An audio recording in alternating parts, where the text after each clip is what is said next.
Good evening mga ka-ride! Welcome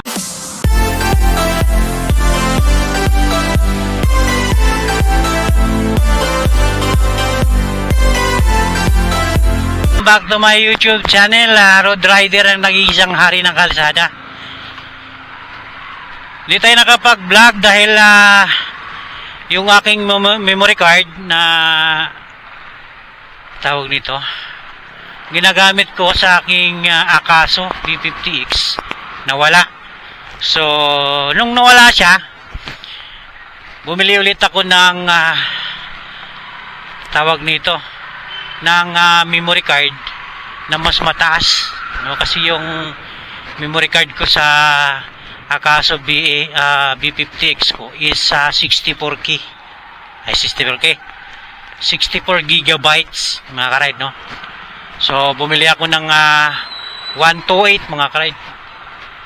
Ang nangyari, akala ko okay kasi nga tinry ko dun sa duty ko, nag-record naman siya. Kaya nung pag uwi ko bandang gabi, ginamit ko siya. Ngayon, ipapasa ko na o i-edit ko na, blanco, walang laman. So bakit kaya? Bago yun eh. Bago yung aking memory card na 128. So ngayon, wala friend. So nag-search tayo sa YouTube. Alam naman natin na andyan lahat. So mali yung ginawa natin. Dapat pala may mga required. Hindi lang yung salpak ng memory na gusto mo. Since gusto mong malaki yung o marami yung re-record mo na video, since na mataas nga yung gigabytes sa gamit mo, hindi pala yung ganun. So dapat bago mo gamitin ng isang camera, action cam, may mga ano yan eh, may mga manual. So doon ko lang nalaman na ang aking Akaso B50X ay 64 gigabytes lang ang pwede. So ang nakakalungkot doon mga ka-ride, kasi pag nalagyan mo pala ng hindi compatible o yung mas mataas na memory card, masisira pala yun. Oh? Masisira yung mga kung ano man ang meron doon sa yung camera. Kasi nga, kaya nga mayroong required na pwedeng capacity lang ng ating memory card kung ilang gigabytes lang. So kaya pala ng empty yung ating record dahil nga hindi niya kung ano man yung dahilan nun, hindi compatible dun sa memory na dapat pwede lang sa kanya. So kaya nga bumili tayo ulit. So hindi ko na nalaman kung saan napunta yung aking memory card since day, no, yung ginamit natin itong aking Akaso B50X. So dun sa mga first timer, so kailangan pala talaga nating alamin, no? Hindi lang pwede tayong magsalpak, maglagay ng camera ng memory card na kung gusto natin ng mas mataas yung RAM, yung gigabytes, salpakan natin ng 125 up. So yun pala hindi. So kailangan bago natin gamitin yung bago tayo magsalpak mga ka-ride ng ating memory card, no, ay kailangan nating alamin kung ano lang yung pwede, kung ano lang yung nire-required ni camera ng capacity ng memory card na dapat ilagay, no, sa ating mga action cam. Listen and learn mga ka-ride, no? Kasi talagang hindi ko alam. So yung aking camera, almost 2 years na, wala akong ideya na ganun para yun. So kung hindi lang nawala yung aking memory card, hindi ko alam na hindi basta-basta maglagay ng memory card ng ating mga action camera nang hindi niya compatible mga kaid. Compatible o compatible? Compatible. Basta yun na yun. No, kasi nga masisira pala talaga yung ating mga camera.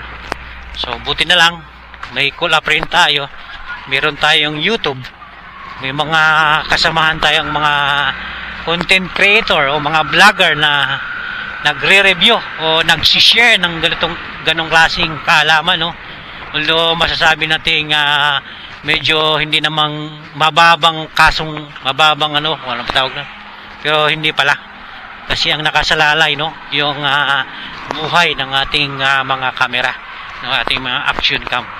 So kaya lesson learned, dapat bago tayo gumawa o bumili ng mga memory card na ilalagay natin, although siguro yung mga mamahalin na action cam, baka may kasama na sila, no? May kasama na ng memory card, katulad nung Modopo ba? Hindi ako nagkakamali na camera ko, meron siyang kasama, no, na camera, na tawag dito, memory card. So itong Akaso ko, yung bumili ako, wala siyang kasama eh. So 2 years ago, mga 2000 siguro 2024, 2023, mga ganun. So kaya wala tayong idea talaga. So hindi katulad ng nabili nating Modopo camera, no, yung mini camera natin, meron na siyang kasama na pre na memory card na talagang para sa kanya. So hindi na tayo magwo-worry, mga ka-ride, no? Hindi tayo magwo-worry na masisira yung ating camera, dahil katulad ni Modopo, meron na nga siyang kasama na memory card na talagang kailangan natin. Hindi basta-basta na magkabit, maglagay ng ng memory card sa ating mga kamera. So yun lang, mga ka-ride, no? Share natin dun sa mga first timer. Matagal na tayong nagbablog, matagal na nating ginagamit yung ating kamera, ngayon ko lang nalaman na ganun pala, no? So share natin to sa mga kasamahan natin, no? Mga kapatid nating mga moto vlogger o kahit anumang mga vlog na ginagawa nila, no, na gumagamit ng mga memory card para sa kanilang mga kamera, no? Maraming salamat, mga ka-ride, no? Mag-ingat-ingat po tayo sa daan. So it's Saturday night, May 23 in 2026. So Saturday, pero napakaraming sasakyan, no?